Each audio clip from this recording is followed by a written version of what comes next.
تو سنو بھائی، جو میں پیغام دینا چاہتا ہوں، تھوڑی جڑی تعریف کی تھی تو انہیں نے بڑی جو ہے پتہ ہی لگے تھا میں کیا اقرا میں پھر بات جملہ دہراتا ہوں کہ تسی موجد پا کے جانا ہے، کبھی انقلاب محلات سے نہیں آتا۔ بے شک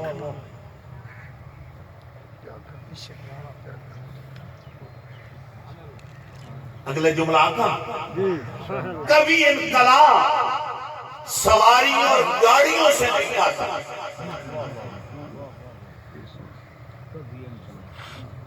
بھئی سواریاں بہت زیادہ ہوں تو انقلاب آ جائے، محلات بن جائیں تو انقلاب آ جائے، دولت کی ریل فیل ہو جائے تو انقلاب آ جائے۔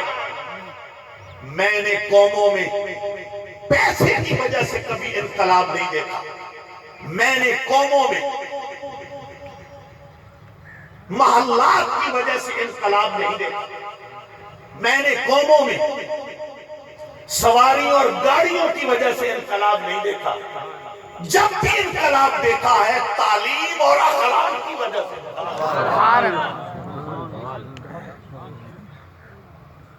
بڑھائی چاہتے ہو، ترقی چاہتے ہو، بزرگی چاہتے ہو، کمال چاہتے ہو، کامیابی چاہتے ہو، فوز چاہتے ہو، فلاح چاہتے ہو، اور آسان کروں نجات چاہتے ہو، تو ایک ہی راستہ ہے، علم حاصل کرو، قرآن پڑھو اور پڑھاؤ۔ سبحان اللہ، واہ جی واہ۔ میں آگے نکلنا چاہتا ہوں۔ اب جبریل نے کیا کہا یاد ہے؟ اقرا۔ جبریل میرے نبی کی خدمت میں حاضر ہے اور کہہ رہا ہے اقرا۔ میرے حضور کا جو جواب ہے، آج تک اس جواب میں کوئی اختلاف نہیں، البتہ ترجمے کرنے میں اختلاف ہے۔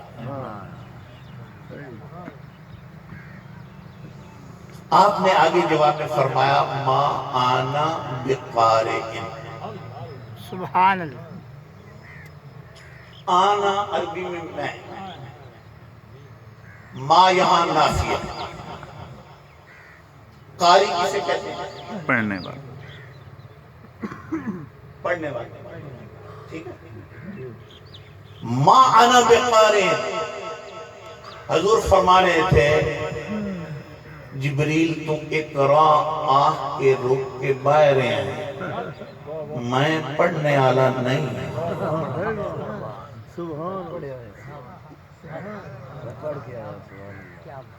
میں پڑھنے والا نہیں ہوں۔ ما انا بقارئ، اس سے ہمارا نبی سلمان ہو گیا۔